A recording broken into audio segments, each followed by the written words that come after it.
His command.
Welcome to the month of August. Amen. You will have an August visitor. Amen. A visitor from heaven. Amen. Supernatural and divine visitor. Amen. Will get to you this month. Amen. But listen, you know, as I was preparing the message and I was praying, this message, this song came to me. That, you know, it's not that God can do it. It's not that God can turn things around. The miracle is in your hand. Yes. So I want you to pray as we go to the Word of God this evening, that the miracle, what God has given to you, it may not be much in your hand, but turn it to Him. Your life. Turn it to Him. Whatever you have, turn it to Him. Like that little boy, you know, very small lunch, yet the Lord used it to feed thousands of people. And there is a lot already in your hand. The miracle is in your hand. Turn it to Him. Turn your life to Him.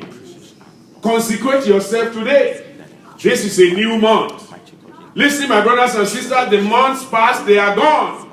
It is a waste of time to even think about what has gone past and has gone wrong.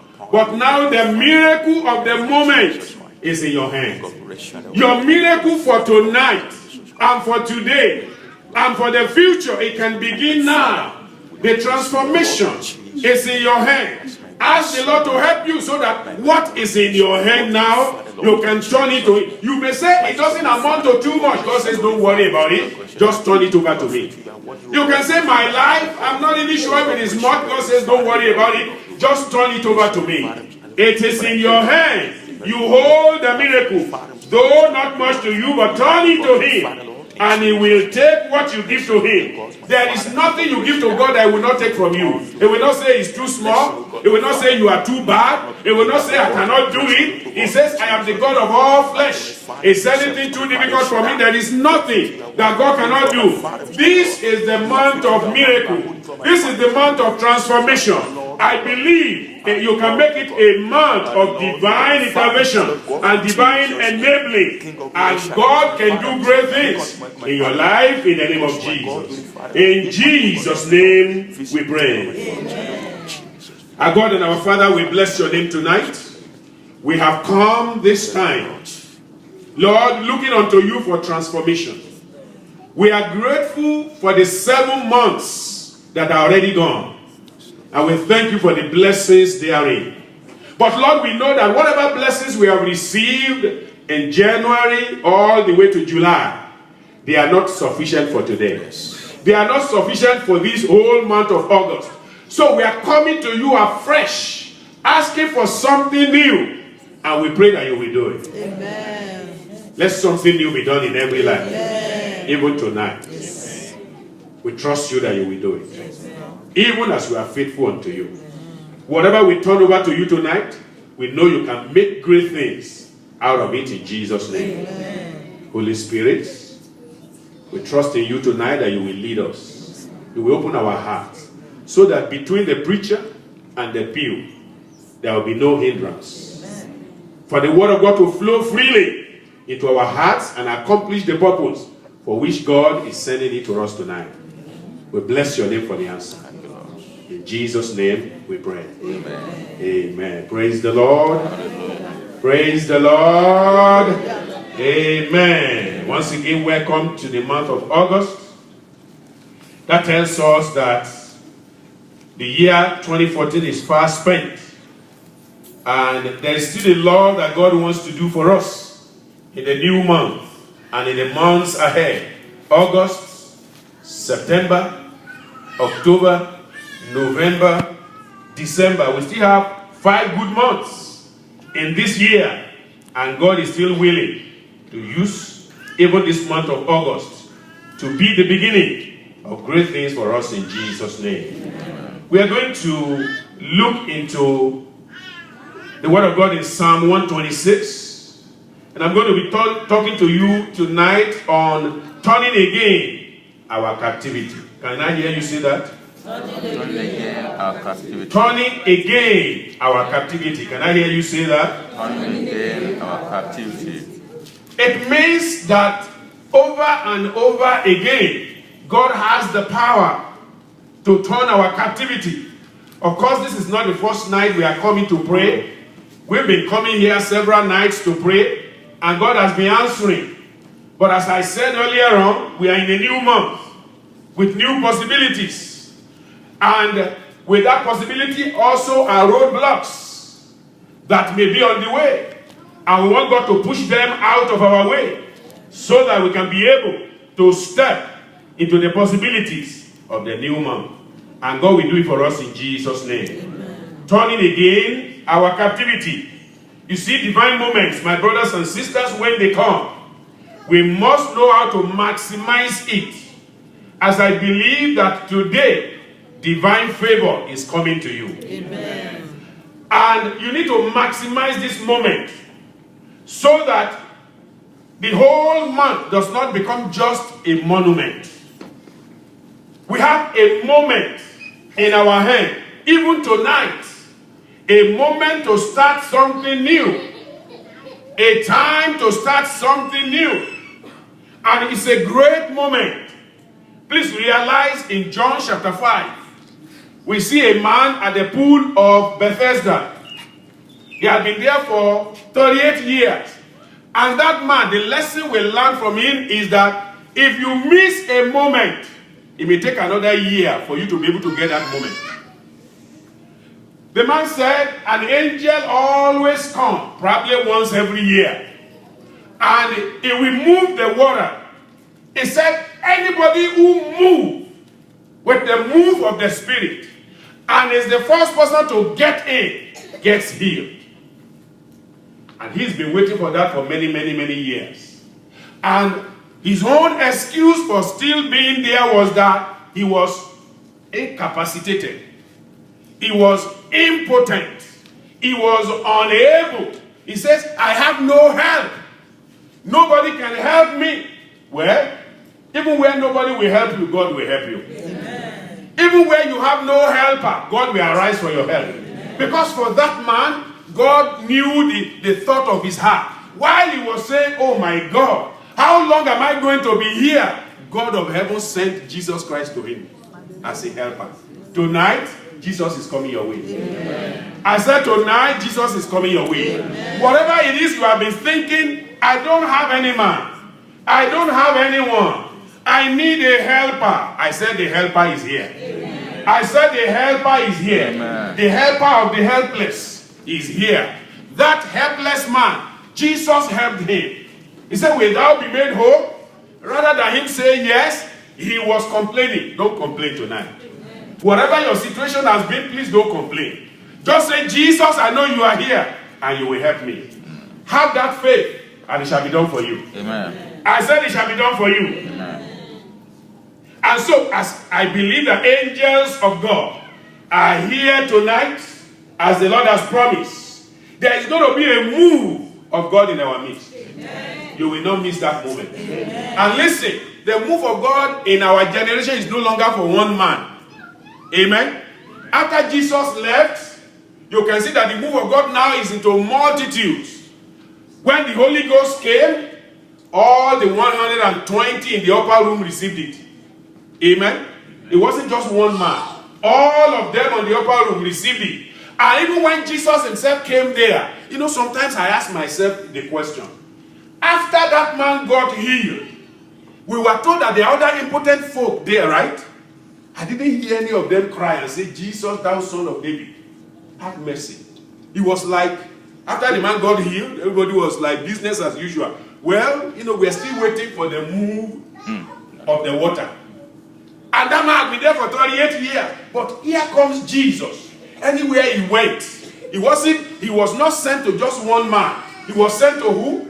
The whole world. Whosoever will may come. Anyone that responds unto him, he gives it to them. But all those people at the pool of Bethesda, I didn't see any of them cry out like blind Bartimaeus. I didn't see them cry out like the man of Gadarene. I don't see them, you know, shout to him. What am I trying to say, my brothers and sisters? You need to shout to God tonight. I said you need to talk to God tonight. You need to speak to God tonight.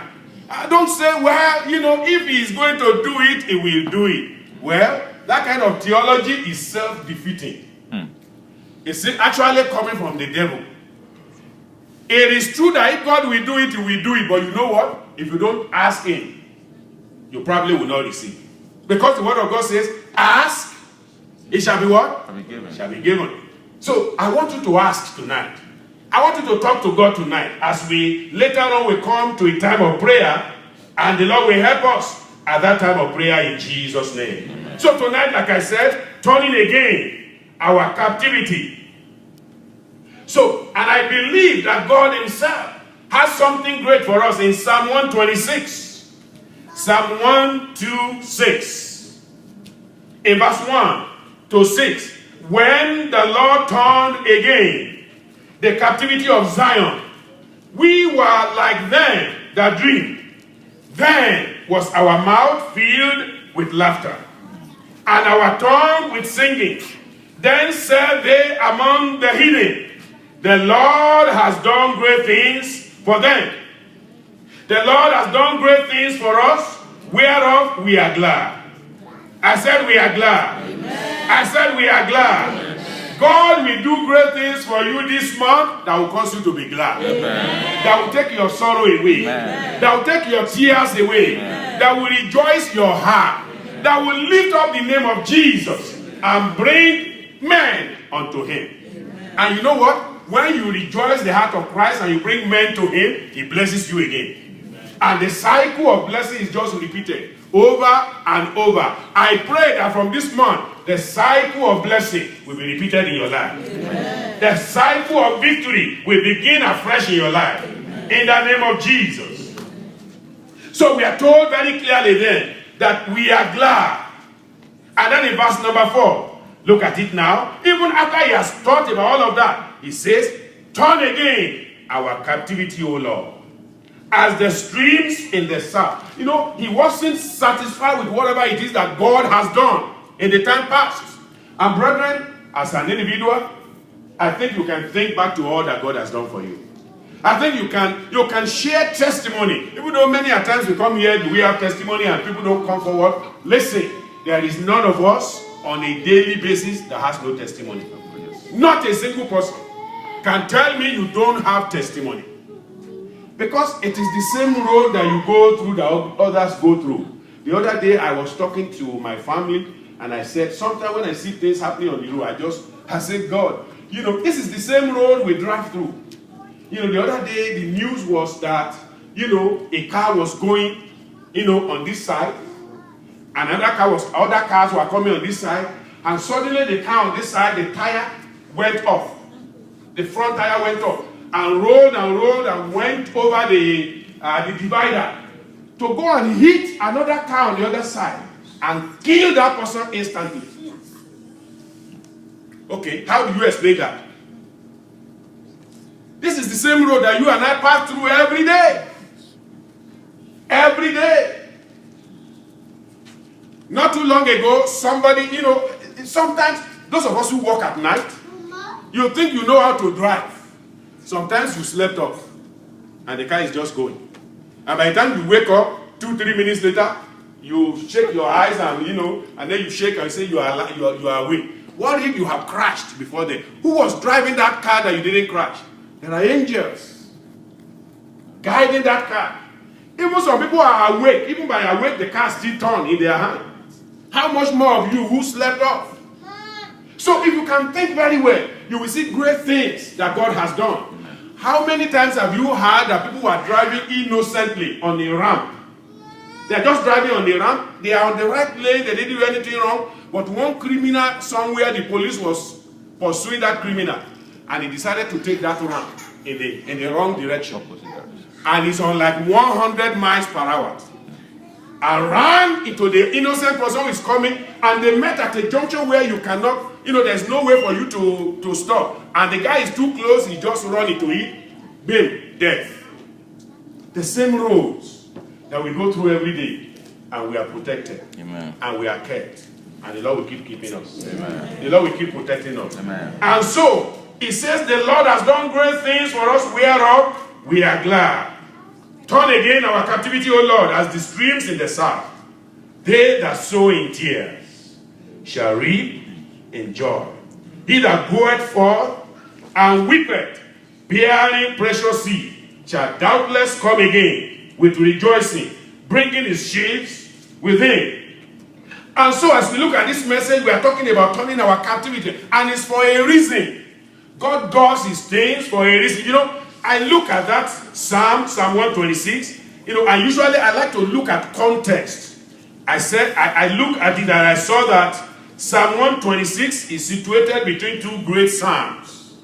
Psalm 124, the theme of that Psalm 124 is that God does great things. That God is great and he does great things. And that if we put our trust in him, he will do great things in our life. Amen. He said, they that trust in the Lord, they shall be what? As Mount Zion.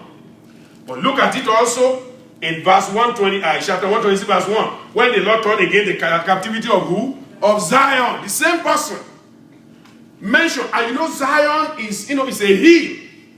It's the hill of the Lord. It's a hill of victory. It's a representative of where God is. It's a representative of where the children of God are. But you know, sometimes the children of God can be overturned by sin, by problems, by challenges. And they go into captivity, as you see in the case of Israel. But God always has a way of turning it around. And I pray this evening, any captivity in any life, God will turn it around. Amen. And he says, when he turned it around, we were like those that dream. And as you look at this Psalm 126, the theme is life without God is useless. When God is not involved, you can't get anything done. Number one, Psalm 125 says, God is great, and he doeth great things. Psalm 126 says, God himself is the one that has the power to make you to achieve, and life without him is senseless, is useless. Now you look at Psalm 127, it's almost repeating the same thing. That when you look at an individual or a family, without God, nothing can get done. Except the Lord build a house, they labor in vain that build it. Except the Lord keep the city, the watchman watcheth but in vain. So everything revolves around God. How I pray this month of August, your life will revolve around God. Amen. I said your life will revolve around God. Amen. You know, there are many people who plan their lives and they plan it around themselves, or around their jobs, or around their family, or around what? But they don't have that foundation, of God to keep them there. And so as you look at the three psalms that surround themselves, either in front, behind, or in the middle, it's all about God. I pray that your life this month will be all about God. Amen. And when you trust in the Lord, the Bible says you are going to be like Mount Zion. You cannot be moved, and you will abide forever. What a wonderful thing. And what a wonderful place to be. And God will keep us there in Jesus' name. Amen. Again, as I come back to that psalm, we see that Israel was a nation that was divinely helped. But obviously, divinely abandoned also. Why? Because as you look at Israel, they had issues that are not resolved. In fact, let me read somewhere to you in Deuteronomy chapter 30, verse number 3.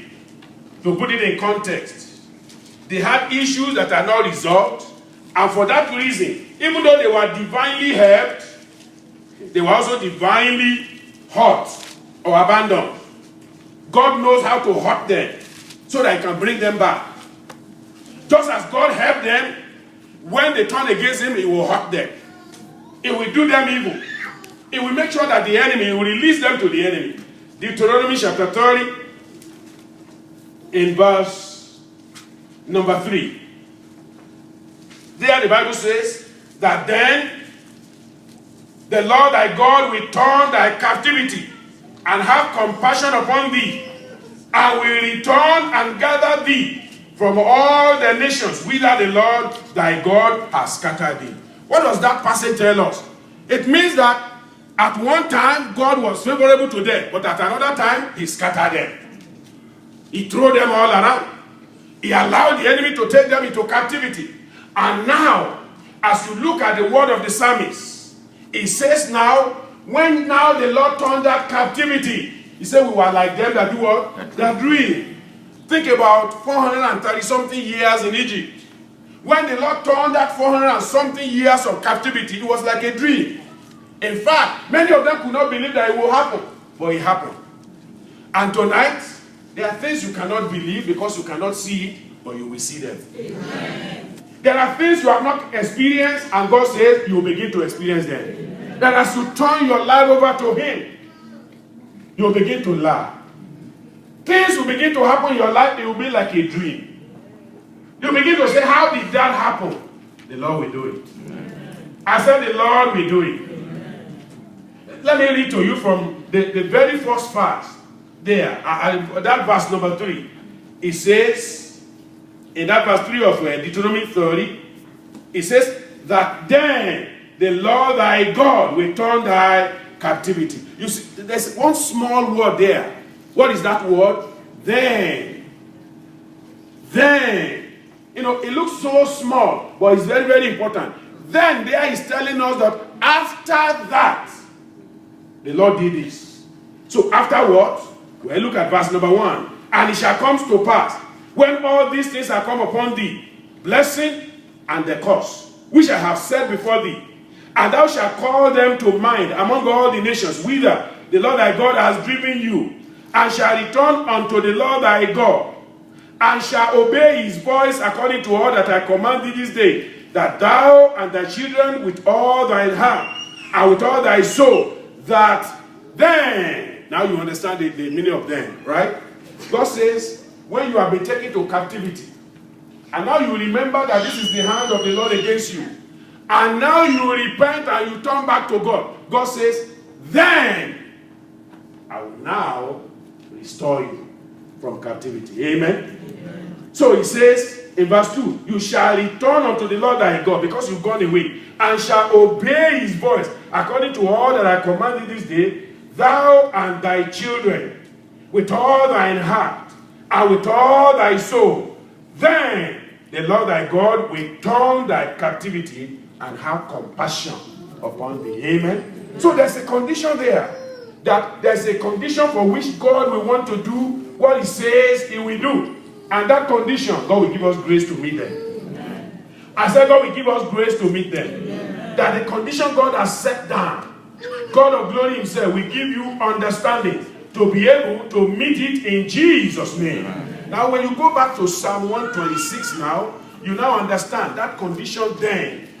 You are going to see it over and over and over in there. Psalm 126 again. You're going to see that condition. You know, so now they realize what it is. Then, look at it. When the Lord turned again the captivity of Zion, we were like them that dream. Look at verse number 2. Then, did you see that? Same word. Then, you know, what he's saying here is that if we don't meet the condition, God does not turn the captivity. And if God does not turn the captivity, there is no laughter. But when we turn to God and he turns our captivity, then our laughter will return. He says, then our mouth filled with laughter, and our tongue with singing. Then said they among the heathen, you see that? If we want the heathen, those who are out there, to begin to praise God on our behalf, then we have to turn to our God. We have to turn away from the things he doesn't want us to handle. And then we turn to him. We give ourselves to him.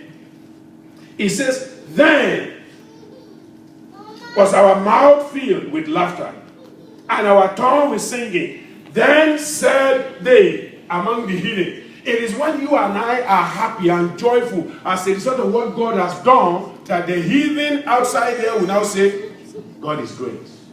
God has done great things for them. And that's why they are rejoicing.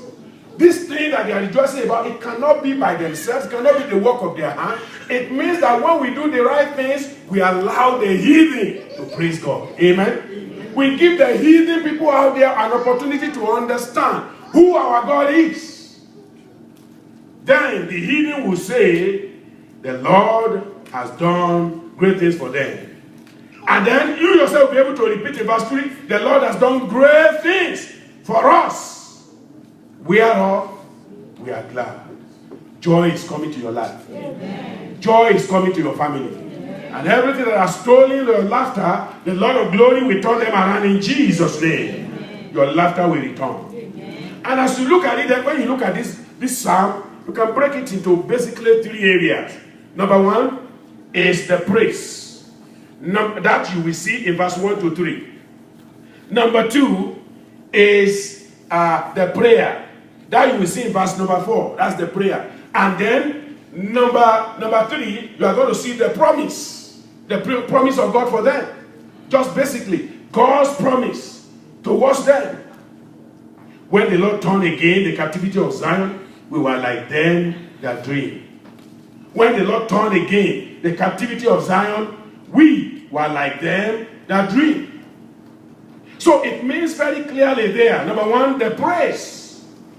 The praise. Because actually, these first 2 things, as you look at it, in fact, if you look at the sub-theme of Psalm 126, it says, a song of degrees. A song of praise. That after God has done great things for you, He expects you to praise Him. He expects you to lift Him up. He expects you to proclaim it and say it everywhere and let people know. And you see, that's the reason why we ask for testimony. That you don't hide what God has done. You proclaim what God has done in your life and in your family. When the Lord turned again the captivity of Zion, we were like them that dream. Then was our mouth filled with laughter. Amen. When God has done great things for us, there is nothing else that will fill our mouth than what? Laughter. Laughter. If you see a family where there is joy, there is laughter, there is smiling, you know that God is doing good there. Amen. And listen, brethren, it's not just in material things. I'm not talking about just we have money, we have a house, we have cars, or we have this, we have that. Yes, that's part of it. But you know, when there is peace of mind in the family, what a joy. That's one thing that money cannot buy. When the husband and the wife, they have peace together, what a joy. That's a great thing, because let me tell you, 2 people coming together is a difficult thing. Just being able to join them together. You know, married psychologists, they said the first 5 years is one of the most difficult years of any marriage, either Christian or not. And you realize that marriage in America has even become something else. There are more divorces in the churches of America than even the outside. Why? Because people can't follow the way of God. You know, when Christians, we go to Christian mingle. You know, go to Christian mingle. And, you know, say, what are you waiting for? Sometimes you are waiting. And God is saying, why are you waiting? It's just a lie. It's just a lie. I mean, how can somebody give you that kind of lie and you believe it? That sometimes, you know, God says you should move and you are waiting. No, if you move into trouble. Where God has not said move. And so, you end up, you know, you are on phone, Facebook, or whatever it is that you get people from. Then you say, oh, good, nice. And then they say, he's a Christian, I'm a Christian. There's no check. You don't know where they're coming from. Listen to me, brethren. Is it not the same Christian in America who say gayism is good?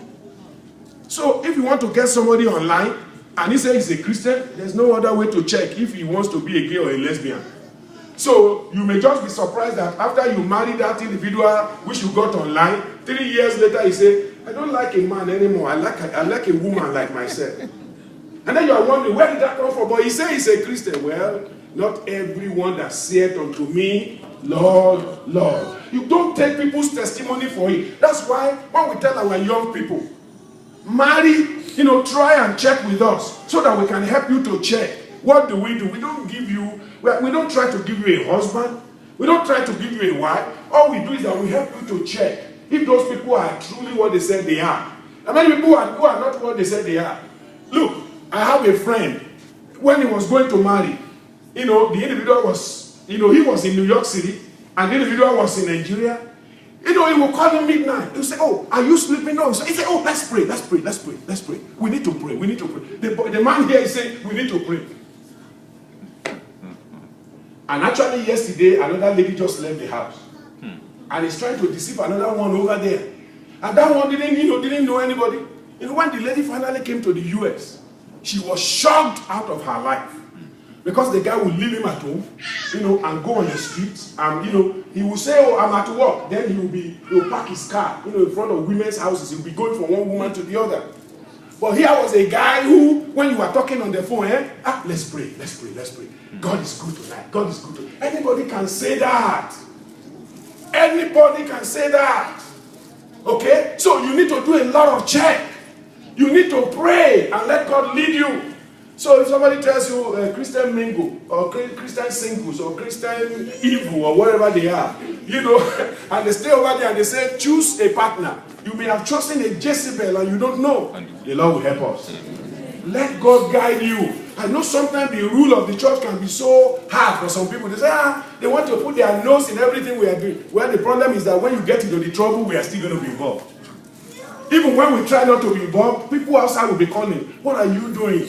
Look at this problem. Pastor, please intervene. Even when you tell yourself, where is there trouble, I'm not going to. No, you are going to be involved. You have no choice. You have no choice. That's why we say, check through us. Because people can deceive you. They can tell you lies. Even if somebody is within America, you still need to check. Because the fact that he's close by does not mean that he's true. And listen, part of your checking may not even be to ask the pastor of where he's going to check for you. Because they may not even know much about him. It takes somebody outside, distant to them, to be able to truly understand their nature. Because people can pretend to be who they are not. The Lord will help us. Amen. I said the Lord will help us. Amen. And so we need to be very careful to make sure that we do things according to the will of God. We do things, in the way that God himself will be glorified. And God will be glorified in our lives in Jesus' name. We follow the command of the Lord, and blessing will come into our life. I said blessing will come into our life in the mighty name of Jesus. So it is very important for you and I to understand that God is willing to bless us, but we have to do things according to his will. Now, let me talk to you quickly about three things before we pray. Number one, the believer's way of freedom. The believer's way of freedom. There's a way people look for freedom outside there. Some will say, I'm now a child of God, I'm not responsible to anybody. I said, okay. I didn't see that with Peter. After Peter became born again, he was still responsible to Jesus. He was still listening to Jesus as master, as his leader. He was still giving them instruction.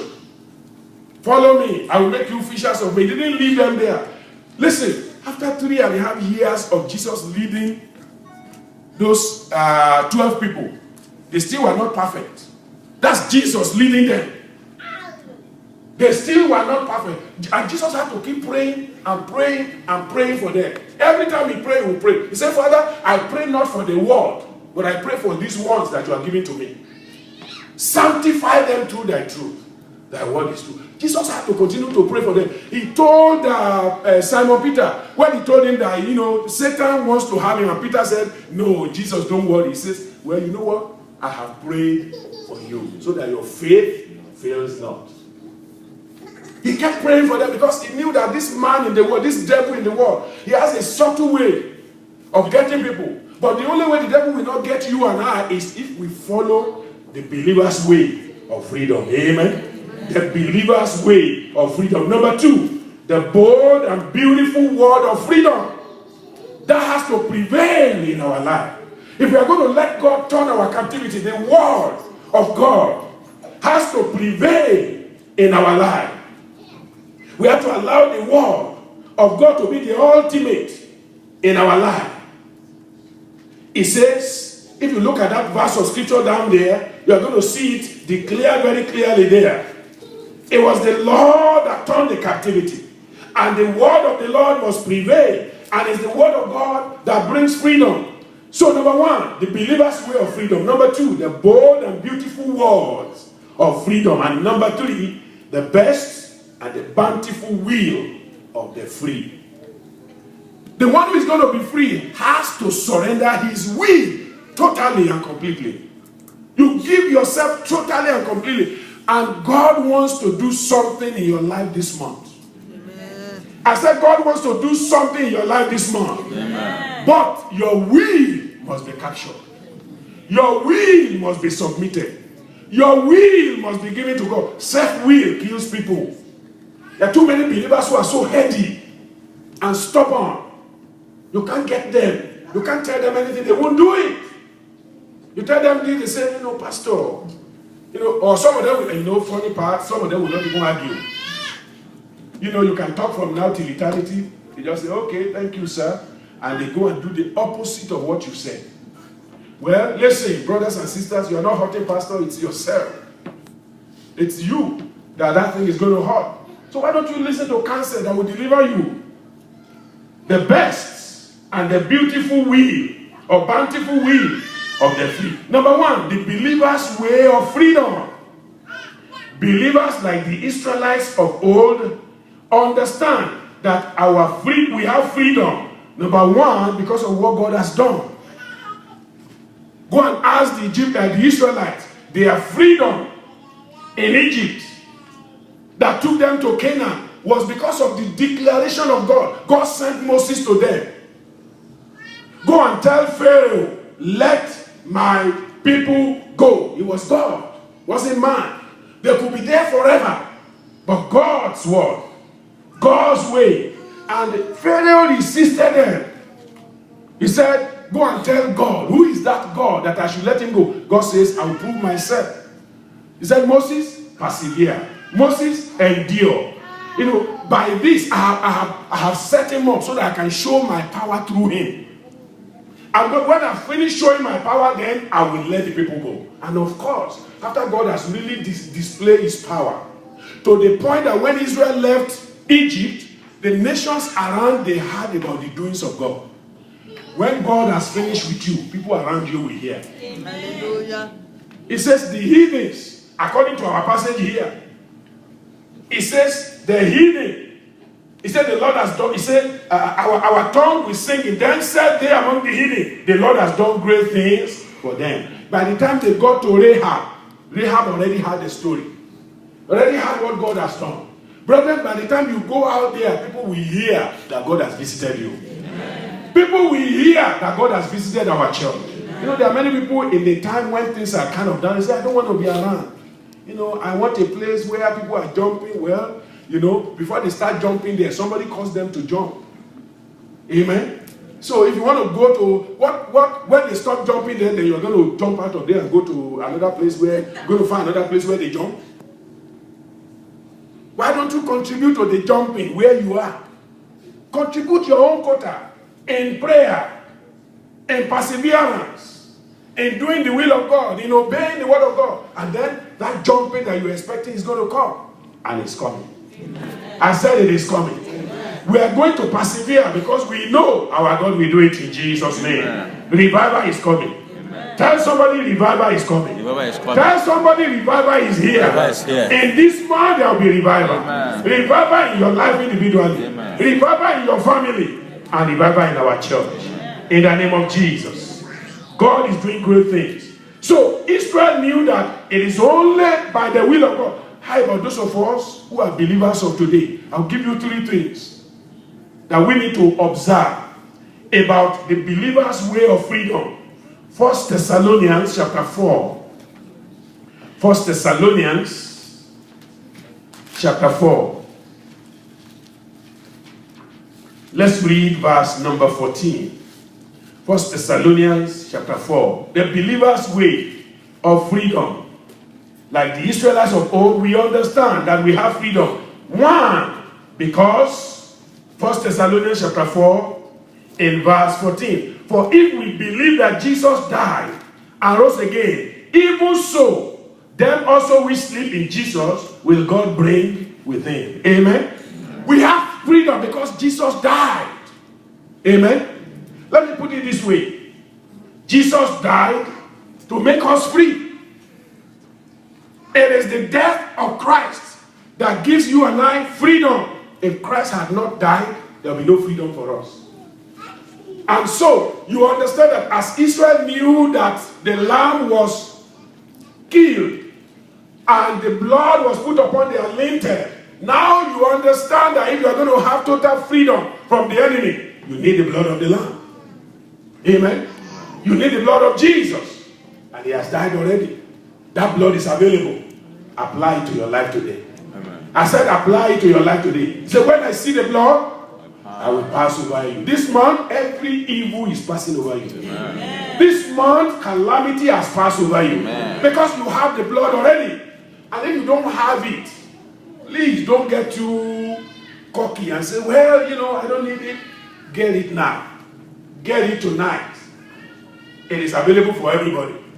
You know, I always think, what if the blood of Jesus was only available to those who are rich? Some people will have cornered it and then will have become their slaves. Will have gone into second slavery to be able to get redemption from people. But Jesus said, no, it's going to be free. So it's free tonight. I said salvation is free tonight. Amen. Because the blood is available. So the believer's way of freedom, number one, is because Jesus died to make us free. Number two, Jesus defeated Satan to make us free. Because you know what? Satan is never happy that we are free. He wants to keep us down. And all his agents out there, they love to keep us down. But you know what? Jesus defeated them all. I said Jesus defeated them all. 1 John chapter 3. 1 John chapter 3, verse 8. He that committeth sin is of the devil. For the devil sinned from the beginning. You know, because devil is the father of sin. Is the originator of sin. Is the foundation of sin. He wants everybody to remain in sin. But Jesus said, I don't want my people to be in sin. I don't want my people to be in captivity. So the Bible says, for this purpose, the Son of God, Jesus, was manifested. That he might do what? He might destroy the works of the devil. Not just one work, but every work of the devil. I am believing God. In the month of August, every work of the devil shall be destroyed in your life. Amen. Every appearance of the devil around your life, your family, your career, your spiritual life shall be destroyed in Jesus' name. Amen. So number one, Jesus died to make you free. Number two, Jesus defeated Satan to make you free. Romans chapter 16. Romans chapter 16. He died basically for you, not for anyone else. I like the way somebody put it. He said, if you are the only one in the whole world, Jesus would still have died for you. If you are the only one in the whole world. So don't think he died for the good ones. Actually, he said, they that are whole have no need of who? Physicians. If you're already well, Jesus said, I didn't come for you. You're already okay, so that's all right. So that tells you and I, we were not okay. It's only when Jesus comes in that we become okay, and we shall be okay. Amen. I said we shall be okay. Amen. In the name of Jesus. Amen. Romans chapter 16, in verse 20.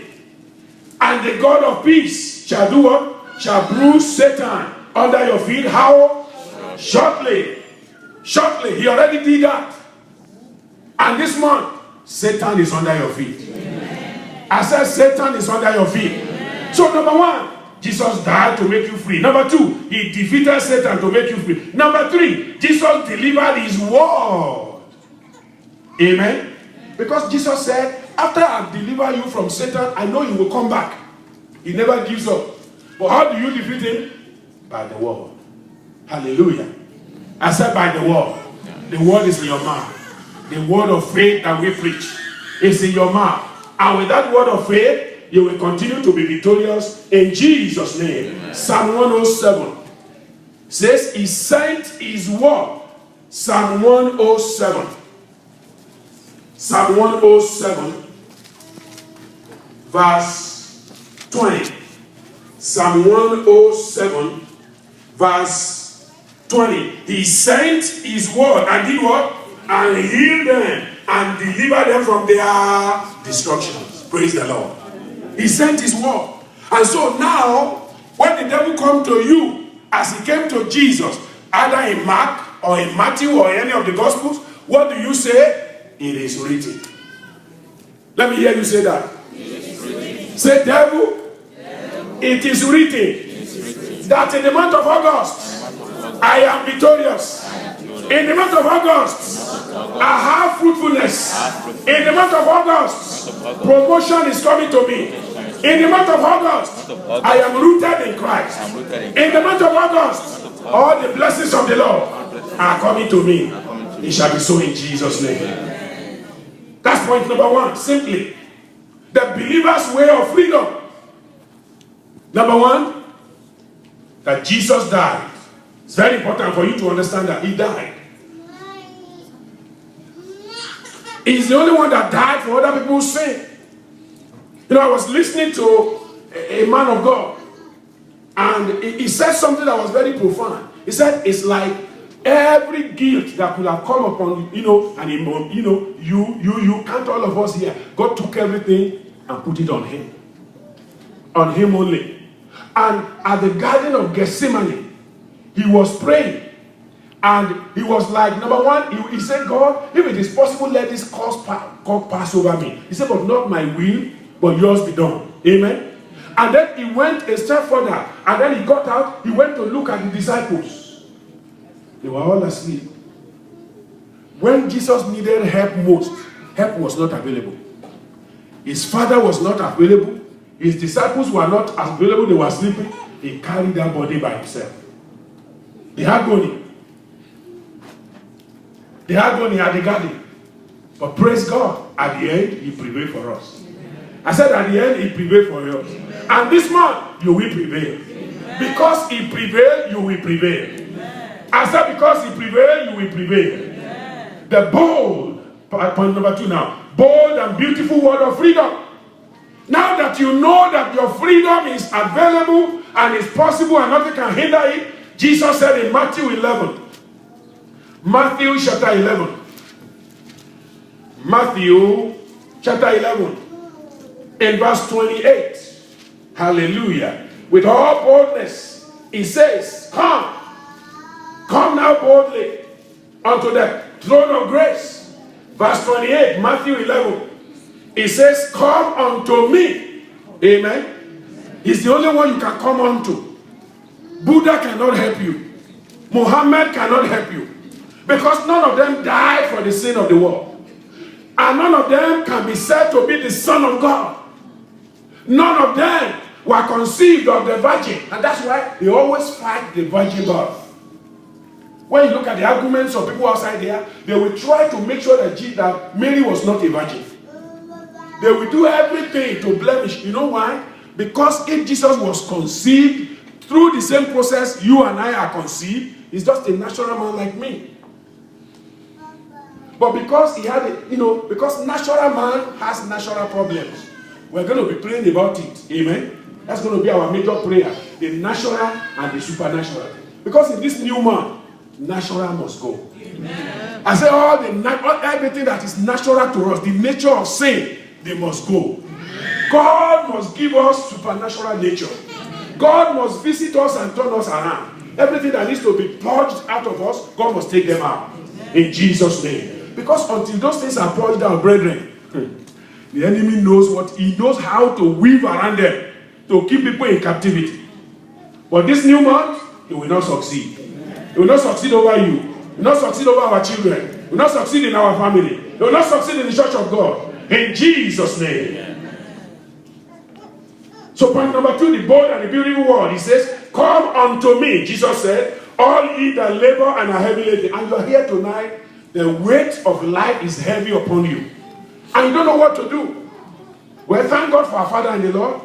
He's been teaching us in the Bible study about lack of anxiety. That you should not have any fear.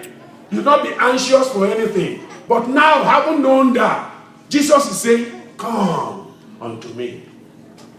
Come unto me. All ye that labor and are heavy laden. That means from the word of Jesus, he is acknowledging the fact that there will be heavy burdens. People will labor in such a way that it will press them down and distract them. But you have to make conscious effort to say, I will go, just like the prodigal son, I will go unto my father and say unto him, Father, I have sinned against you.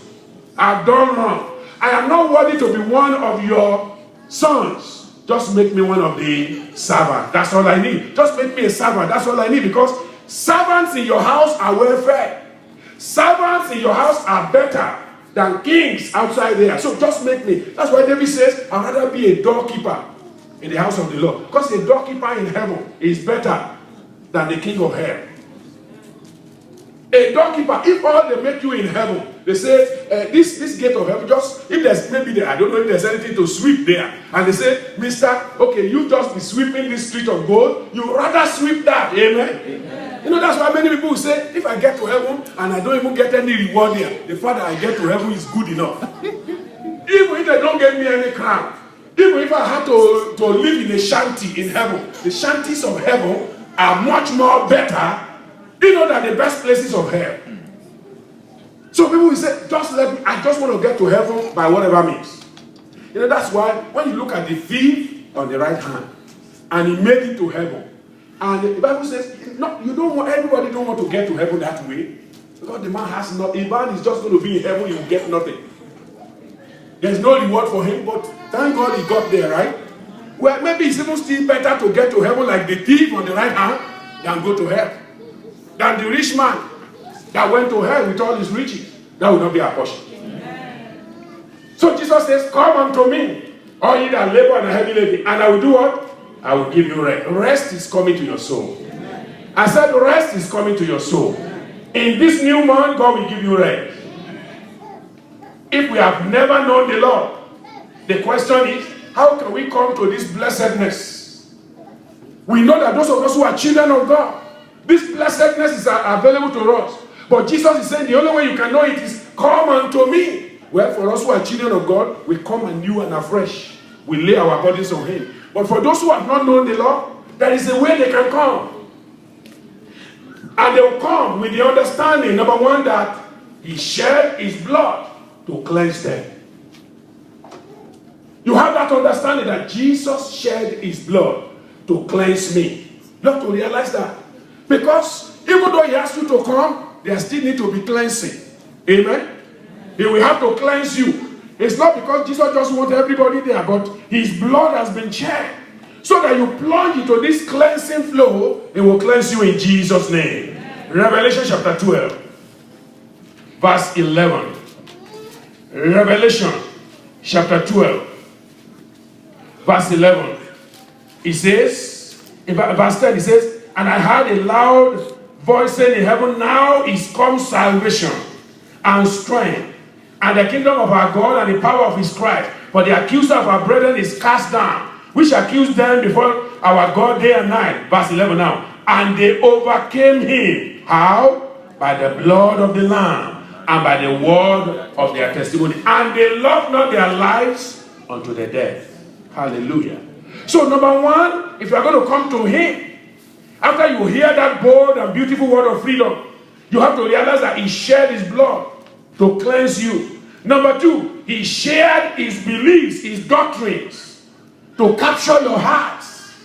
Amen? He shared his doctrines, his beliefs. He shared it with us so that he can capture our vain heart. You know, our hearts are easily deceived by things outside there. And the advertisement people outside there, they know how to deceive us. You know, just like I just said now, you know, about Christian singles or Christian mingle.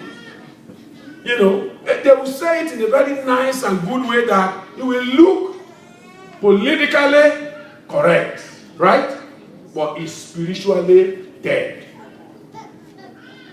It will look politically alive as if that's a good thing. Yeah, that's wonderful. You know, that's a great thing to hear.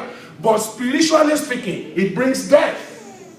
Because there's a way that seems right. The Bible says unto a man. And the end of it is what? Death. It's death. It's the way of death. The way of the world is the way of death. It is people who are trying to make money that brought all of those things. They pattern it after the people of the world. And if you have ever heard people outside there, they say, well, you know, they told me he's a Christian and we met on so and so and we talked and he said he's, you know, and at the end of the day, somebody who is a half atheist, you know, goes once in a year to the Catholic Church. He's a Christian. Okay? Even the one that goes to the Catholic Church every Sunday, God have mercy on him. How much more of those who just go once and he said, my father was born there, so I am. And now they are ready to marry, just take you into that church, and those people don't care. Anybody show up, they marry them. God have mercy. So Jesus shared his beliefs and his doctrines so that he can capture our heart from the deceit of the enemy. John chapter 7. John chapter 7 in verse 16. And when you are coming to God, you have to understand that the way of freedom, the bold and beautiful word of freedom, says the word of God you have to believe. You cannot come in your own way. John chapter 7, verse 16. Jesus answered them and said, my doctrine is not mine, but his that sent me. If any man will do his will, he shall know of the doctrine, whether it be of God or whether I speak of myself. He that speaketh of himself seeketh his own glory, for he that seeketh his glory, that sent him. I'm sorry. But he that seeketh his glory that sent him, the same is true, and no unrighteousness is in him. You see that? No unrighteousness is in him. So the doctrines that Jesus shared is our doctrine. And Moses, repeated the same thing, that he also, that everything he gave Israel, he said, it's not my doctrine. In Deuteronomy that we are still studying, that we are yet to finish, chapter 32, I believe, Deuteronomy chapter 32. Moses says something profound there. Trying to tell Israel that all the commands I gave you, all the things I told you, they are not mine. They are of God. Deuteronomy 32. Look at verse number 2 there. Actually, verse number 1. Let's start. Give ear, O ye heavens, and I will speak and hear, O earth, the words of my mouth. My doctrine shall drop as the rain. My speech shall distill as the dew, as the small rain upon the tender herb, and as the showers upon the grass. Why? Because I will publish the name of the Lord. Ascribe ye greatness unto our God. He was saying that, this is something I receive of the Lord. And that's what I'm giving back unto you. So, number one, we are coming to the Lord. We are coming with the understanding that Jesus shed his blood to cleanse you. Number two, he shared his doctrines, his beliefs, to captivate and capture your heart. Number three, he showed up in life so that you can show up before the Father in heaven. The only reason Jesus came to the earth is to make sure you show up in heaven. Otherwise, you'll be forgotten there. When the disciples, those who sent out, when they came back, they were rejoicing. Satan fell into war, and we cast demons, and Jesus said, don't rejoice because of that. Rejoice because your names are written in heaven. Jesus came to the earth so that your name can be in heaven. He showed up on earth so that you can show up, so that you can have a record in heaven. Because if God looked at you in your own righteousness in heaven, filthy rags. But when you show up with the righteousness of Christ, every other thing is forgotten. All that is saved is the righteousness of the Son. Amen. Praise the name of the Lord. I said, praise the name of the Lord. So number one, he shed his blood to cleanse you. Number two, he shared his beliefs. That is his doctrines to capture you or captivate you. He showed up in life so that you can show up before his Father. John chapter 3 verse 16. What did he say? For God so loved the world that he gave his only begotten Son, that whosoever believe in him will not die but have what? So when you believe God and have everlasting life, he showed up on earth so that you can do what? You can show up in heaven. It's the only way. He said, I am the way, I am the door. There is no one that comes to the Father except by me. So don't let anybody deceive you to believe in something else. Jesus showed up here so that you can show up in heaven, so that you can have a record in heaven. Number 5, he shattered the grave to clear from our lives obstacles that will keep us from grace. Obstacles that will keep us from the grace of God. Christ rose from the grave so that he can shatter all the obstacles that will keep us from grace, the grace of God. 1 Corinthians 15, verse 55. 1 Corinthians 15. 1 Corinthians 15, verse 55. O death, where is thy sting? O grave, where is thy victory? The sting of death is sin, and the strength of sin is the law. But thanks be to God Hallelujah. But thanks be to God. Thanks be to Jesus. Thanks be to the Almighty, which giveth us the victory. Through who? I said through who? Are you there in the Bible? Through who? Our Lord Jesus Christ. Jesus shattered the grave so that grace may abound to you. So that grace may be, so that every obstacle that will keep grace of God from you can be given unto you. He shamed the devil. He shamed the devil so as to make you climb the ladder of greatness. That's what he did. He put him to shame. Remember that 1 John 3:8 that we read? Let me read it again. 1 John 3:8. There it says, for this purpose, the Son of Man was manifested that he might do what? Destroy the work of the devil. He shamed the devil so that he can make you climb the ladder of greatness. He shows us the way so that he can catch us from our waywardness. All we like sheep, we have gone astray. We have turned every man to his own way, and the Lord has laid on him the iniquity of us all. He showed us the way so that he can catch us away from our waywardness. And in John 14, verse 6, John 14, verse number 6, where Jesus was talking about his Father's house, in verse 6, Jesus said unto him, I am the way, the truth, and the life. No man cometh unto the Father but by me. He showed us that way. He said, I am the way. So you cannot miss the way if you hear the word of God saying, this is the way, follow it. Now, if you miss it, then that's your own fault. You can't blame him.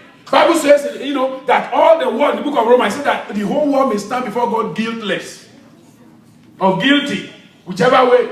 If you receive Christ, you are guiltless. If you don't receive him, you will be guilty. Because there is no condemnation now to them who are in Christ Jesus. Praise the Lord. Amen. So that's the source of our victory this new month. That's the source of our elevation this new month. Brethren, believe it.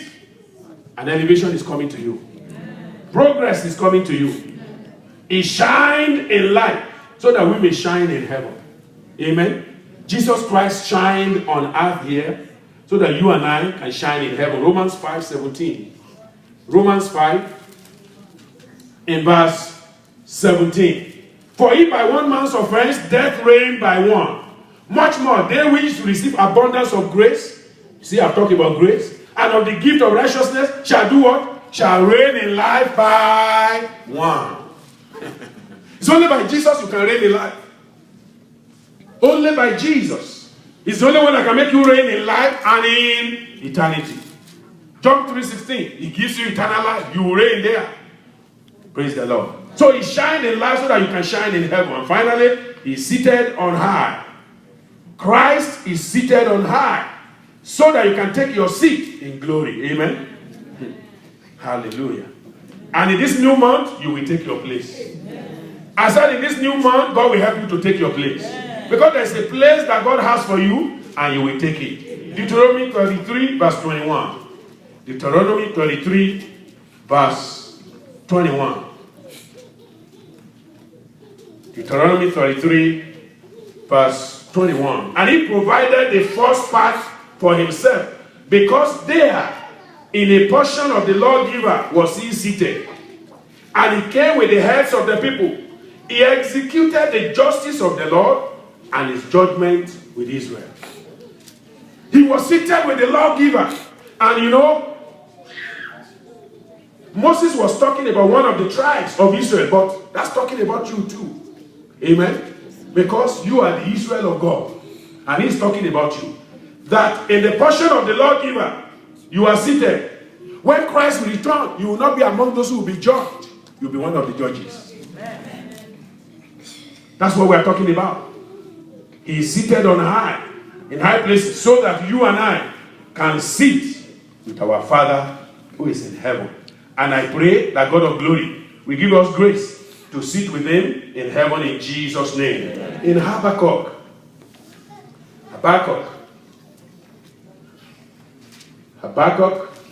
when you see Nahum, you see Habakkuk, and then you see Zephaniah, then you have gotten there.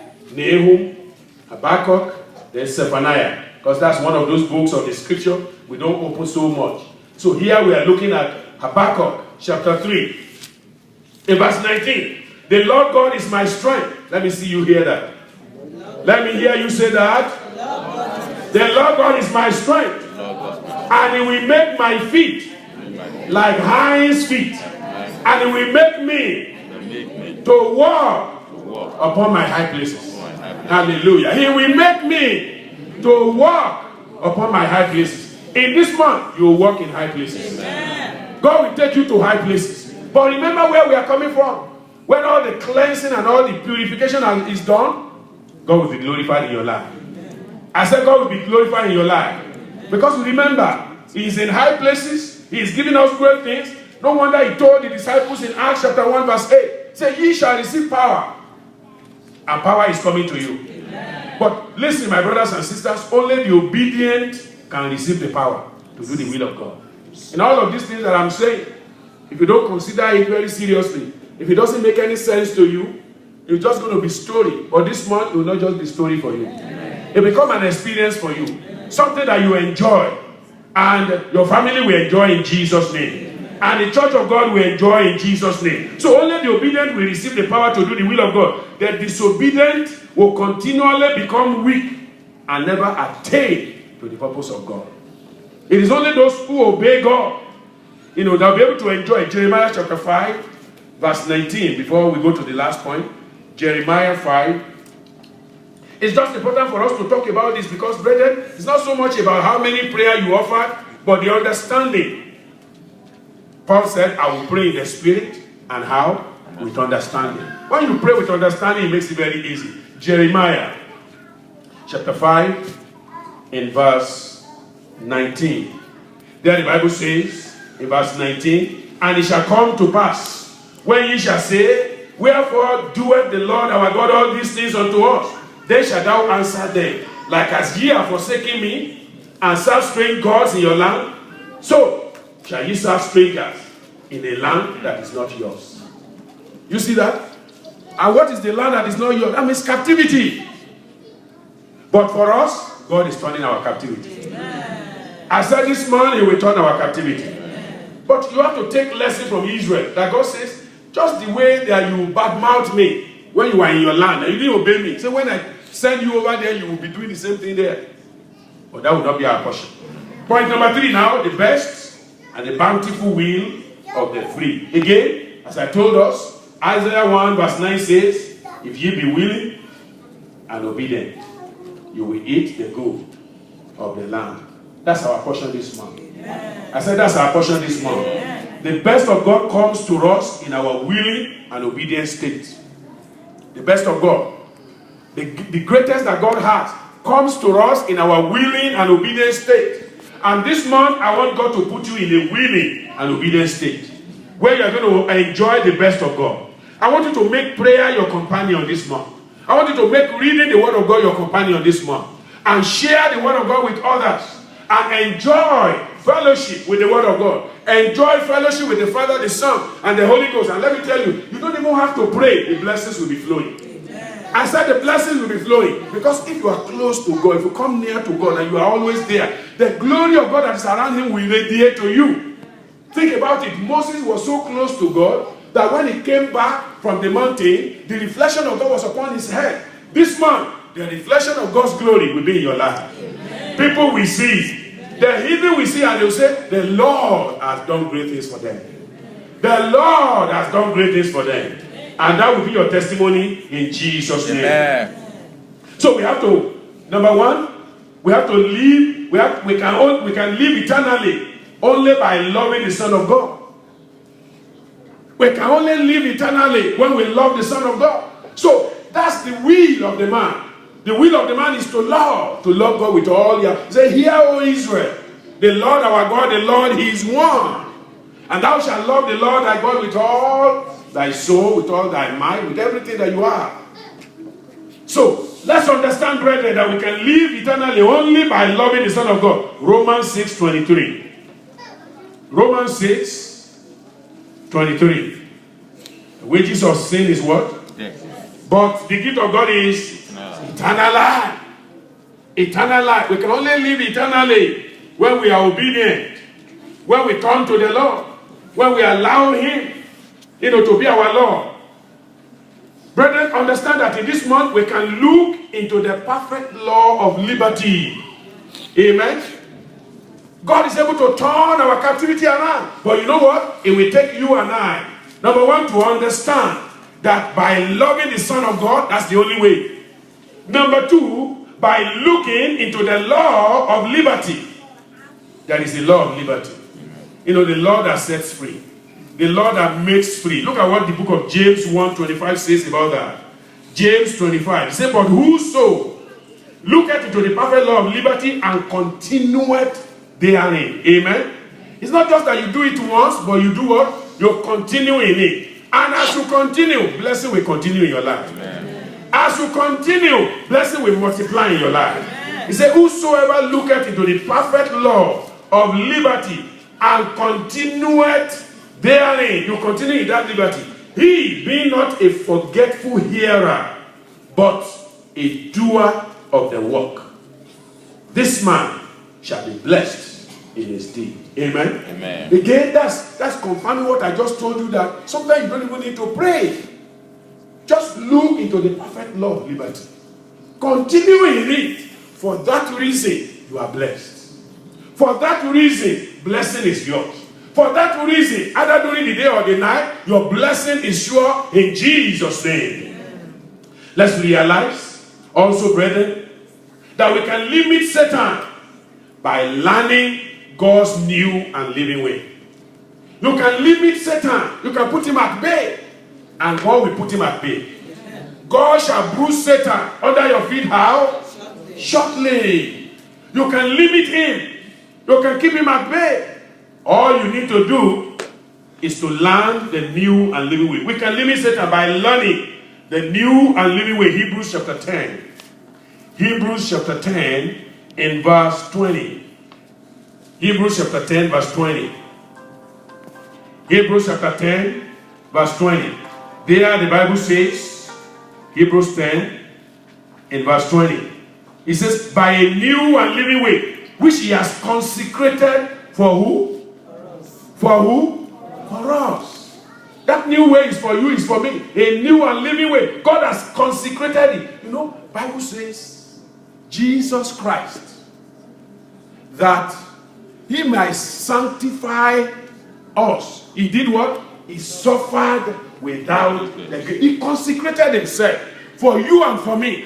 So let's look into that new and living way that he has given unto us. What is that new and living way that he has given unto us, that he wants us to look into? Look at that. Hebrews chapter 10 verse 20. There it says, by a new and living way which he has consecrated for us. How? Through the veil, that is to say, his flesh.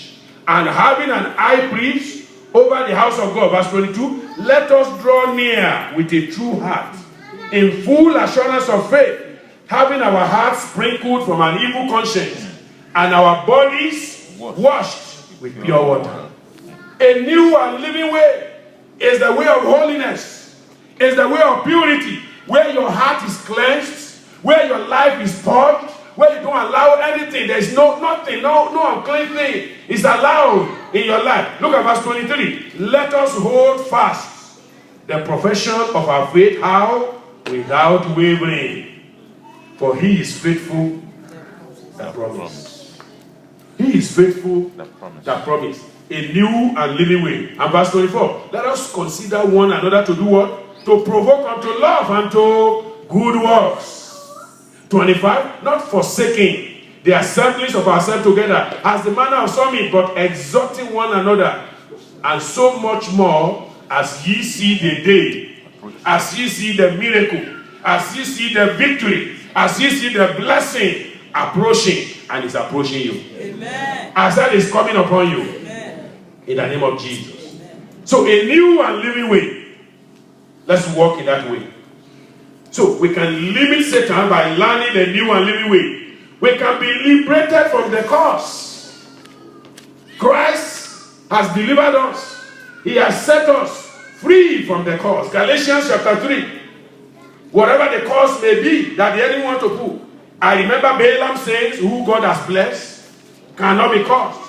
And the book of Galatians is telling us that Christ himself, he has taken that curse out of our life. Galatians 3, verse 13. Christ has redeemed us from the curse of the law. Be made a curse for us, for it is written, cursed is everyone that hangeth on a tree. Why did Christ do that? That the blessing of Abraham might come on the Gentiles through who? Jesus Christ. So Jesus was hung on the cross so that the blessing of God can come upon you. That blessing must come upon you. Amen. In the month of August, you will enjoy the blessing. Amen. And God will give you in Jesus' name. Amen. We can be loosed from every captivity, whatever it may be. I want you to have that assurance that whatever the captivity may be, God is able to loose you. So have faith in God that as you come before him now, every captivity must yield. Every problem must give way. 1 Thessalonians 5 in verse number 10. The Bible says, who died for us? That's Jesus Christ now. It says, for God has not appointed us to wrath in verse 9, but to obtain salvation by our Lord Jesus Christ, who died for us that whether we wake or sleep, we should live together with him. Hallelujah. I said hallelujah. Amen. We can be loose from every captivity, even the captivity of death. There are people whose lives are subject to fear of death every day. That you are loose from that captivity. And you are released unto life. And you are able to enjoy your life. We can be so loved as Christ was loved. You remember that in Matthew chapter 3:17, the Father said, he is my beloved Son, in whom I am well pleased. We can be so loved. And Bible says in John 3:16, for God so what? Loved the world. Just as the Father loved. In fact, the Father so loved us that he even gave the one he loved to us. Amen. He loved us so much that even the one, his most beloved Son, he gave it to us. So if he gave it to us, what is it that he cannot give us? What blessing do we need that God cannot give? God will give us the blessing. Amen. I said God will give us the blessing. Amen. In the name of Jesus. We can be so loved as Christ was loved. And finally, brethren, we can also be listed among the chaste virgins. Amen. We can be listed among the chaste virgins. Praise the Lord. I said we can be listed among the chaste virgins. And as we come before the Lord, you remember the story of the virgins in Matthew 25, 1 to 13. I don't have time to read it because of our time. You know, remember the 5 that were foolish and the 5 that were wise. And brethren, we've read that story over and over. We should learn from it. Amen? Yeah. Let's learn from it. We should be wise virgins. I've told us once, and I'd like to repeat it again. I don't believe you get to the gate of heaven and heaven will say you are too holy, go back. You can only be dirty. You can only be unclean. That's the only thing that there is no way. In fact, I think God will commend you that you went beyond the syllabus. By doing extra things. You know, by doing extra things. Hallelujah. Amen. Meaning, God says, be holy in one thing, you say holiness everywhere. You know, sometimes it baffles me when we, who are children of God, we are told that this is what God wants us to do, and we want to argue.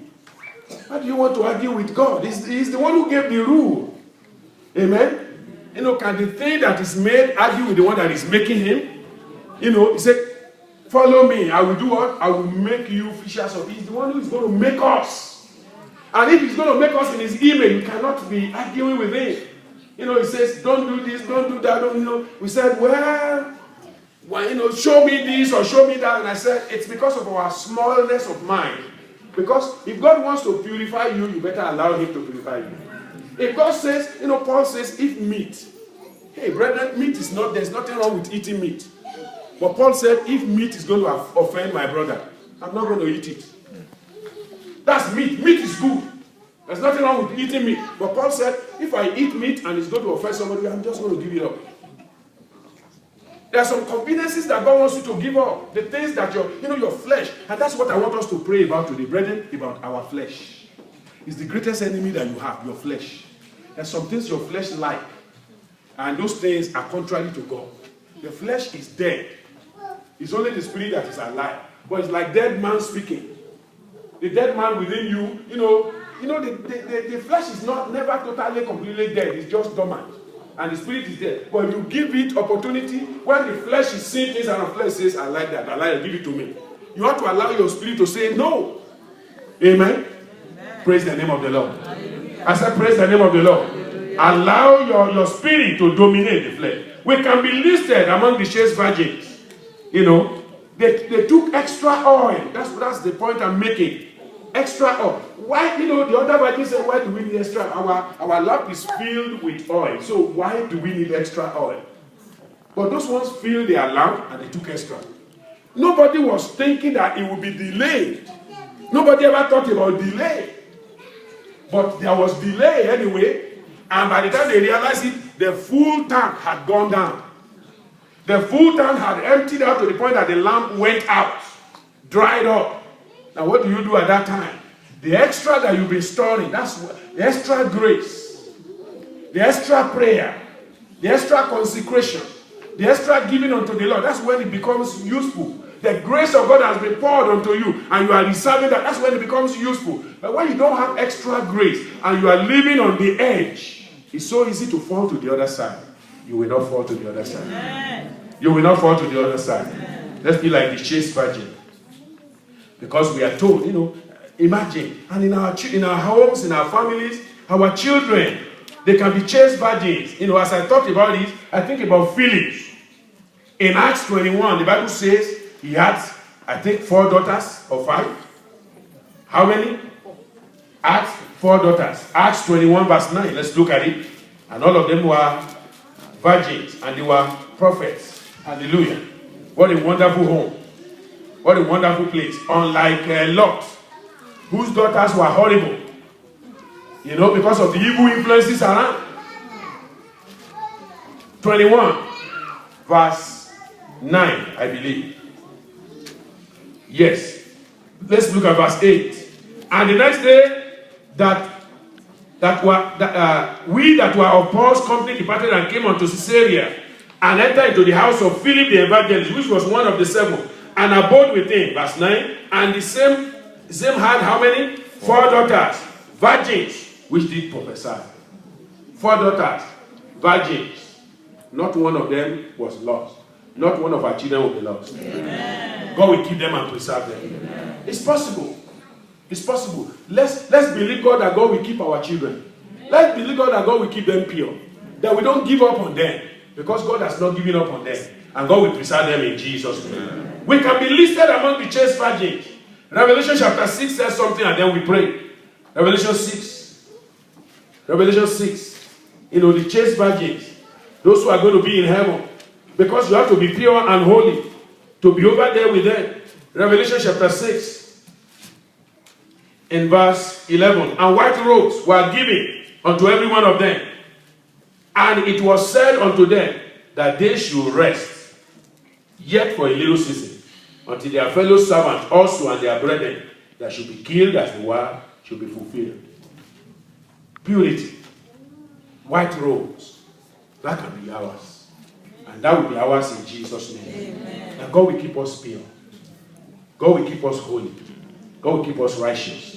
Brethren, as believers, there is a way of freedom for us. Brethren, as believers, the bold and beautiful word of wisdom and freedom has been declared unto us. But then, it all remains on that best and bountiful way that God has given unto us to bring our freedom. And God will bring it to pass in our lives in Jesus' name. Please rise up. We don't have too much time, but the few minutes we have, we are going to spend it in prayer. I want you to just bless the Lord, telling the Lord that you know that this month is going to mark the beginning of another turnaround. Turn again our captivity. Turn again our captivity. God is making a turnaround. He said, I will overturn and overturn and overturn until he whose is will have it. Tell the Lord, Father, let there be a beginning of overturning in my life this month. Turning captivity over. Turn everything that will keep me down. Everything that will keep me under the hands of the enemy. Everything that will allow the enemy to hurt me so that God cannot help me. Father, in the name of Jesus, turn them around this month. Turn Turn them around this month. In the name of Jesus. Open your mouth and pray. Open your hand and pray that the Lord will help you. That the Lord will assist you. That the Lord will give you grace. God has opened doors for you this month. God has blessings for you this month. Ask and pray that the Lord will help you. The Lord will assist you so that you can enter into the blessing of the Lord in the name of Jesus. Thank you, Lord, for the answer. We bless and glorify you. In Jesus' name we pray. Pick your Bible with me and say, Lord, in this month of August, according to Ephesians chapter 1 verse 18, let the eyes of my understanding be enlightened. Let the eyes of my understanding be enlightened. Father, let me know in the month of August what is the hope of my calling, the hope of your calling. Father, in the month of August, let me know the riches of your glory, the riches of the inheritance that you have for the saints in glory. Oh God of glory, in this month, let it be revealed to me in the name of Jesus. Open your mouth and pray. Tell the Lord, the eyes of your understanding. Say, Father, open my eyes in this new month. There are things you want to show me. Help me to see them. Help me to see them. Open my eyes, oh God, that I may be able to behold your glory in the month of August. In the name of Jesus, let my eyes, the eyes of my understanding, let it be opened. Let it be opened to behold your glory. To behold your glory. In this new month, let there be a turning again of every form of captivity in my life, in my ministry. In the name of Jesus, everything that holds us down, hold our attendants down, hold our men down, hold our women down, that they cannot do ministry, they cannot be excited for the Lord. Oh God of glory, I pray, such captivity in our minister, let it be turned, so that men and women will be on fire for the Lord. Our children will be on fire for the Lord. All their talents can be used for the glory of God. Open your mouth and pray. Open your mouth and pray that God will do it. That God will do it. That God will do it. That God will do it. In the name of Jesus, say, Lord, open my eyes. Open my eyes. What is the exceeding greatness of your power? Oh God of glory, bring me to the exceeding greatness of your power. Let there be a demonstration of the exceeding greatness of your power unto me in the name of Jesus. Let the power of God be demonstrated on my behalf. Let it be demonstrated in me. Let it be demonstrated through me. Let it be demonstrated for me in this new month. In the name of Jesus, open my eyes, oh God. Open my eyes, oh God. Let the hope of my calling be known for me. The hope of God's calling, let it be known unto me.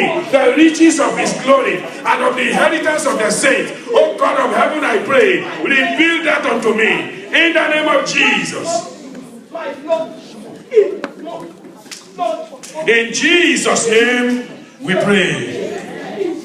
For we walk by faith, not by sight. We say you should open our eyes, but the Bible says in 2 Corinthians 5 verse 7, for we walk by faith, not by sight. I'm going to tell you, oh Father, in the month of August, let me walk by faith. Let me walk by faith. Let me not walk by sight. Let me not allow physical eyes to lead me astray. The lust of the eyes will not lead me astray in this month. But Father, Lord, you will be my eyes. You will be my eyes by the Holy Spirit.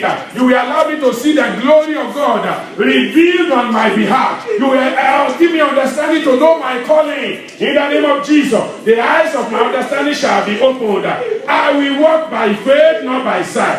I will walk by faith, not by sight. In the name of Jesus. In Jesus' name we pray. Paul says in verse 8, we are confident, I say, and willing. We are confident, I say, and willing. Father, make me willing. Make me willing. Make me willing. Make me a willing tool in your hand. Help me to be willing this month. Give me a willing mind. If there be a willing mind, God says, all things are possible. If there be a willing mind, oh God, help me this month to have a willing mind. A willing mind. A willing mind. In the name of Jesus, make me willing. Make me willing. Let me be willing, oh God. In the name of Jesus, help me, Lord. Help me, Lord. Help me, Lord. In the name of Jesus. Hallelujah. In Jesus' name we pray. Verse 13 of that 2 Corinthians 5. For whether we be beside ourselves, it is to God. Or whether we be sober, it is for your cause. Father, give me spiritual passion. Give me, oh Lord, spiritual discernment. Give me, oh Lord, spiritual zeal this month. Paul says, if I go mad in the spirit, it is because of God. It's because of the cause of God. Oh God of glory, anoint me with spiritual zealousness in this new month. Let me be zealous for your glory. There is no man who has ever been zealous for your glory and ever lose anything. You always give unto them. Oh God of heaven, help me in the new month to be zealous for your glory. Help me to be zealous for your glory. Make me zealous for your glory. In the name of Jesus. Tell the Lord to do it. Tell the Lord to do it. And He will do it for you. That you be zealous. Hallelujah. In Jesus' name we pray. Amen. I told us that the love of God is shown to us in such a great way that God has to give His only begotten Son to us.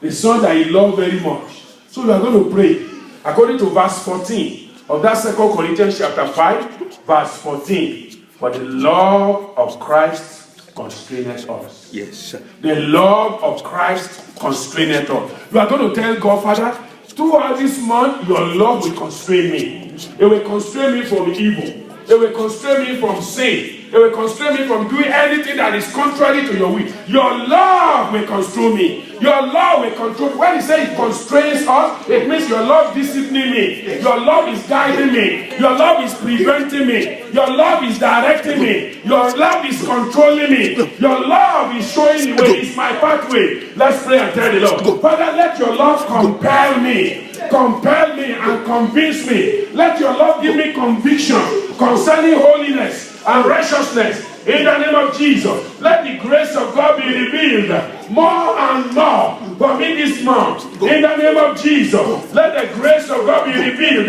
over and over in my life this new month. In the name of Jesus. Hallelujah. In Jesus' name we pray. Amen. We want to go against every carnality. Amen. That's the greatest problem the believer has. You know, we were born into the spiritual from the carnal. But you know, before you know it, it's like suddenly the spiritual man becomes carnal. All the things he left on the altar, he goes back to pick them again. It's like a dog going back to his vomit, as the Bible says. We are going to tell the Lord this month and say, Father, the spiritual will prevail over the carnal. The spiritual will prevail over the carnal. Open your mouth and pray and say, Lord, spirituality will prevail in my life. Carnality must die. Every carnal choice, every carnal decision, every decision that is ungodly, it must not prevail over my life. In the name of Jesus, carnality must die. Carnality must die. Carnality must die in my life in the name of Jesus. Open your mouth and pray. Open your mouth and pray. In the name of Jesus. Open your mouth and pray. Open your mouth and pray. Carnality must die. Father, let there be no carnality that will hinder the purpose and plan of God. What God wants to do in my life, let carnality not prevail. In the name of Jesus. In Jesus' name we pray. Let me tell us something that I think is a little profound. You may not think of it that way. Between Ishmael and Isaac, who came first? Ishmael. So generally, what comes first, we seem to hold on to it than what comes later. Amen? But when you look at the doings of God, between Ishmael and Isaac, which one did God prefer? Isaac. But you know what? When Isaac and Ishmael were working together, and you know, it was becoming a hindrance. They were toying with one another. It was like Ishmael was going to influence Isaac and things are going to go back. And then the mother said, cast this born woman's son away. How do you think Abraham took that? Very, very bad. Because he was the father. You know, I don't want to cast my first son out. But God says, I chose Isaac. You created Ishmael. But I chose Isaac. Cast out therefore the son of the bound woman. Because he will not be the heir with me. Now, put it back this way.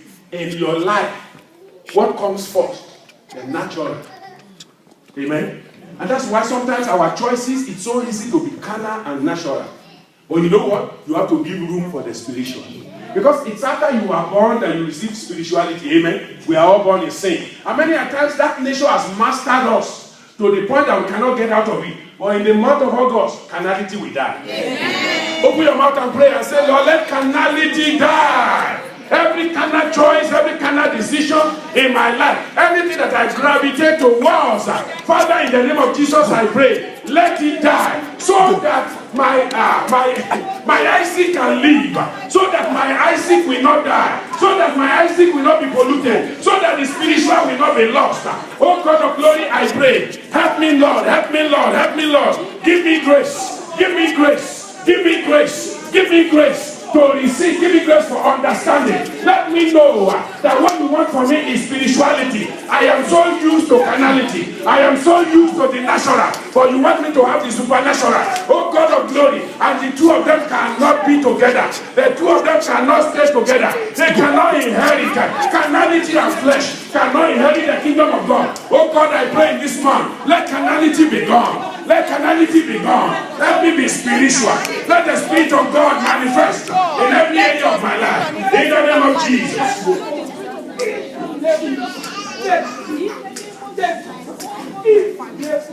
Tell the Lord, tell the Lord, tell the Lord. The Lord will give you the grace. The Lord will give you the grace. The Lord will give you the grace. In the name of Jesus. In Jesus' name we pray. You may be saying, Pastor, how is that true? Let me read to you in Galatians. It's not just a story. It is what God said. In verse 28, Galatians chapter 4. He says, now we brethren, as Isaac was, are the children of promise. Amen. But as then he that was born after the flesh persecuted him that was born after the spirit, even so it is now. Listen. Isaac and Ishmael cannot live together. If they live together, the inheritance will not be received. You know why? Because Hagar will make sure that Ishmael do something. He'll do something to make sure to hurt. It's like you look at Cain and Abel. Who came first? Cain. Who came second? Abel. Who killed who? The natural killed the who? The spiritual. Generally, that's how it is. The natural will always kill the spiritual. That's why they say, the Bible says, be not unequally yoked together with who? Don't be. And some people will say, what are you talking about? Hey, be not unequally yoked, be not unequally yoked, too much doctrine. Well, I told you that you need to hold on to those doctrines. Amen. The doctrine of the word of God, be not unequally yoked. If you are yoked together with unbelievers, they will destroy you. If the spiritual is yoked with the natural, it will be destroyed. You are going to tell the Lord, Father, in this new month, the spiritual must prevail. The spiritual must prevail. My Isaac must live. My Isaac must live. The promises of God for my life must live. My laughter must come. I will not make a decision that will hurt my Isaac this month. I will not make a decision that will keep my Isaac at bay. I will allow the Isaac to live. I will allow the glory of God to come alive in my life. Anything that want to hinder my Isaac this month, I step over them. I step away from them. I cut them off in the name of Jesus. Anything that will turn against your turnaround, anything that will hinder your turnaround this month, let it be buried. Bury it totally, according to the word of God.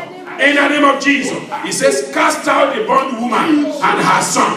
Cast out the bondwoman and her son. For the son of the bondwoman shall not be here with the son of the free woman. So then, brethren, we are not children of the bondwoman, but of the free. You say, Lord, this month, I am free from every entanglement of the enemy. I am free to enjoy the blessing of the Lord. I am free to enjoy the favor of the Lord. Every carnality, every thought, every evil thought, every imagination that are contrary to the will of God, I destroy them in the name of Jesus.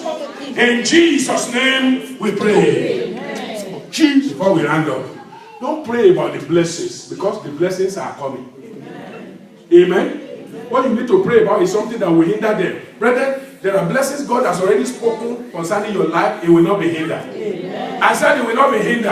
And that's why the prayer you want to pray is, God, anything that will delay, anything that will damn the blessing, anything that will hinder the blessing, anything that will be a blockade to the blessing, Father, Clear them out of the way. In the name of Jesus. Open your mouth and tell the Lord. Anything that will stand in the way. Anything that will stand as a hindrance. Especially, our carnal minds. Our carnal choices. What the flesh loves. What the flesh likes.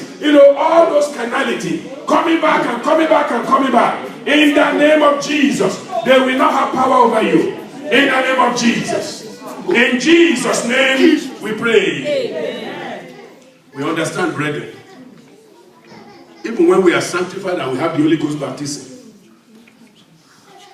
the flesh will hide there and is waiting for an opportune time. And everything is seen. You already made a decision.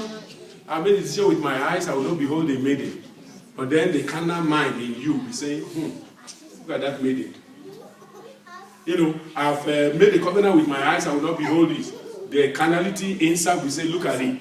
The only way you can prevail is to allow the spirit to prevail. Because if your spirit does not prevail, there is no way you'll be able to overcome. So we are going to tell the Lord, Father, this month, the spirit will prevail over me. The spirit of God will dominate me. Wherever it is, anything I've done and make it personal, make it practical. If there is anything you're already giving up, there are some of us, there are even dresses we won't wear in time past, but now it's that you are going back to them. There are places you won't go in time past, it's like you are going back to them. There are things you won't do in time past. It's, carnality is coming in small, little by little. You tell the Lord, it's not just about the physical, but even the spiritual. Some of us are so concerned about, I must read the Bible, I must read a chapter, I must do my prayer. But you know what? It's like carnality is coming in, that we are more occupied with the things of the world than the things of the Lord. Pray and say, Lord, let there be a turnaround. Because I know the blessing will surely come. But anything that will be a blockage on the way must be taken out. Must be taken out. The Lord must take them out. The Lord must take them out. And glory over us. In the name of Jesus.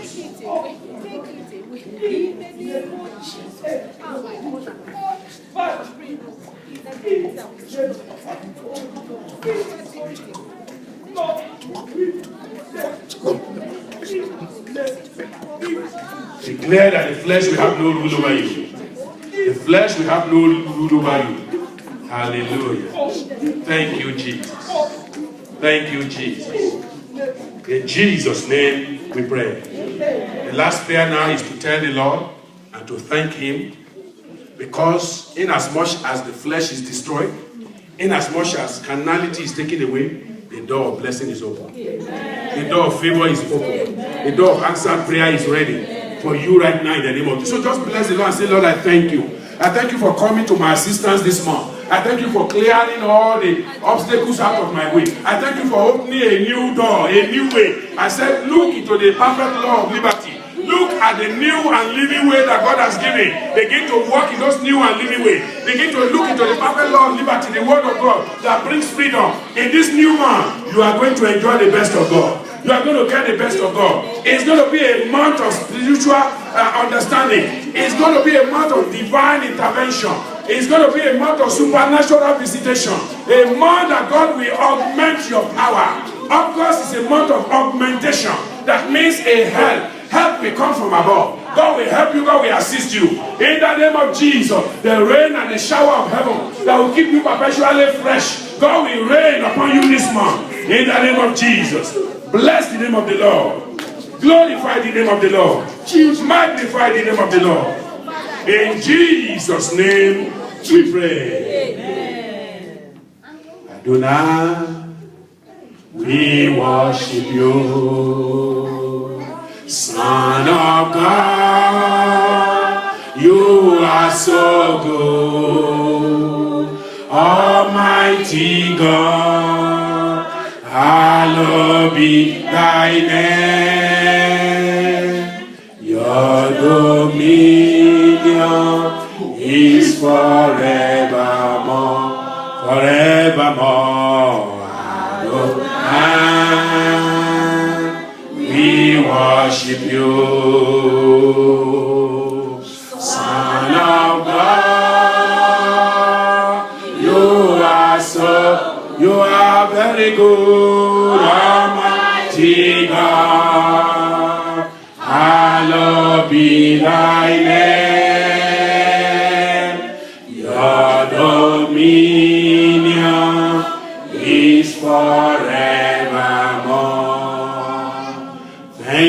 you for the sunshine.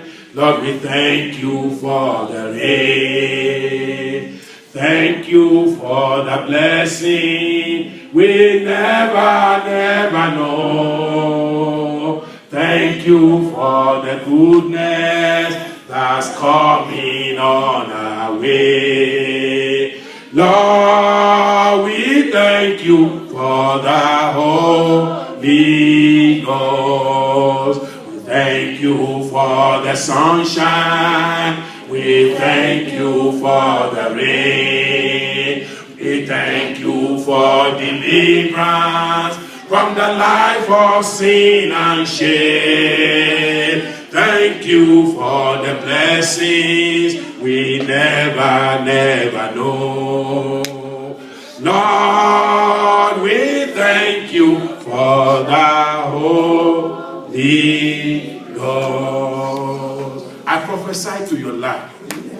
Blessings you've never known will come to you in August. Amen. Blessings you've been waiting for will reach you in the month of August. Amen. Blessings you'll be expecting will overcome you in Jesus' name. Showers of blessing from heaven. Amen. Showers of heaven from heaven. Amen. Open door from heaven. Amen. God will grant unto you this month. Amen. God will lead you in a new and living way. Amen. You will look into the perfect law of liberty and you shall be blessed thereby. Amen. Everything you ask God for, He will do this month. Amen. Everything you lay your hands upon shall prosper. Amen. Those expectations of years before, they are coming to pass this month. Amen. Visitations from heaven, you will receive this month. Amen. In the name of the Father, Amen. in the name of the Son, Amen. and in the name of the Holy Spirit. Amen. All your impossibilities, God will bring possibility to them. Amen. All your setback, you will receive a comeback. Amen. And all the things that has eluded you, now you begin to possess them. Amen. In Jesus' mighty name we pray. Amen. In Jesus' mighty name we pray. Amen. Amen. You are blessed in Jesus' name.